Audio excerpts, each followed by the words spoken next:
आस आज आम काबुली बुट आलू मसला प्रस्तुत करवा। एथिपाई प्रथमे मसला जोगाड़ करवा। मसला पाई अदा रसुण जीरा आउ लंका आउ किछिटा गोटा मसला ताकू भल बाटी नवा। तापरे कड़ाई बसैकी तेल पकईकी कटा होइतिबा आलू को नाली होला पर्यंत भाजी नवा।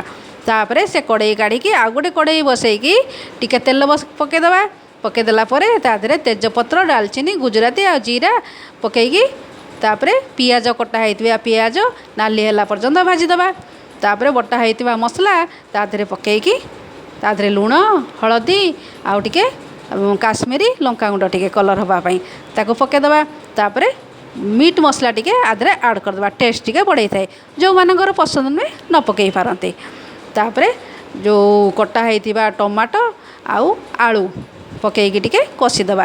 तादेहरु तेल छाड़ला पर्यंत भल भाव कषि नेबे। तापरे सिझा होइतिबा काबुली बुट को तादेहरे पकईकी अल्प 5 मिनट कषिकी तापरे पानी तादेहरे मिसई देबे। मिसईकी 10 मिनट सिझिया को छाड़देबे। आपन पाखरे जदि पनीर थिबो टिके मिसई देबे आउ टिके टेस्ट बढ़ाई देबो। तापरे तादेहरे टिके कस्तूरी मेथी धनिया पत्र टिके देई देकी आपन रुटी भात संगे खाई परिबे। धन्यवाद।